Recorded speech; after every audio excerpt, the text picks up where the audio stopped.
আসসালামু আলাইকুম ওয়া রাহমাতুল্লাহি ওয়া বারাকাতুহু। সূরাতুল ইখলাস তিনবার পড়ে হাতের বৃদ্ধাঙ্গুলিতে ফু দিলে কি লাভ হয়, কি ফায়দা হয়, কি উপকার হয়, আসুন জেনে নেই। সূরাতুল ইখলাসটা খুবই গুরুত্বপূর্ণ একটি সূরা। এই সূরাটা কেউ যদি তিনবার পাঠ করে তাহলে একবার কোরআন শরীফ খতম দিলে যে সওয়াবটা হয় তার আমলনামায় এতটুকু সওয়াব হয়। সুবহানাল্লাহ। তাহলে এই আমলটি কোরআনের আমল, খুবই গুরুত্বপূর্ণ। মনোযোগ দিয়ে শুনুন। পুরা ভিডিওটি আপনি মনোযোগ দিয়ে যদি শুনতে পারেন তাহলে আপনি অনেক কিছু শিখতে পারবেন। সূরাতুল ইখলাস তিনবার পড়ে আপনি যদি বৃদ্ধাঙ্গুলে ফু দিয়ে কাউকে বশ করতে চান, আপনার আয়ত্তে আনতে চান, পারবেন। ধরেন আপনার অবাধ্য স্ত্রী আপনার কথা শোনে না বা সে পরকীয়ায় লিপ্ত, আপনাকে ভালোবাসে না, ওই স্ত্রীকে আপনার বাধ্যতা করতে পারবেন।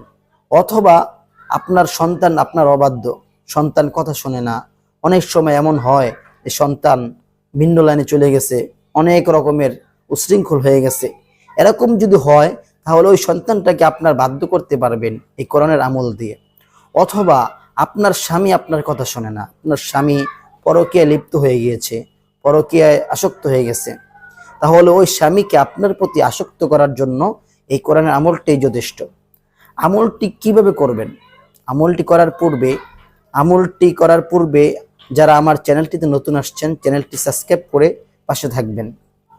প্রথমত আপনি পবিত্র হয়ে, ওযু করে পবিত্র হয়ে পবিত্র স্থানে বসে ইস্তিগফার পাঠ করবেন তিনবার। আস্তাগফিরুল্লাহ, আস্তাগফিরুল্লাহ, আস্তাগফিরুল্লাহ, পুরো ইস্তিগফারটা পাঠ করবেন। এরপর দুরূদ শরীফ পাঠ করবেন।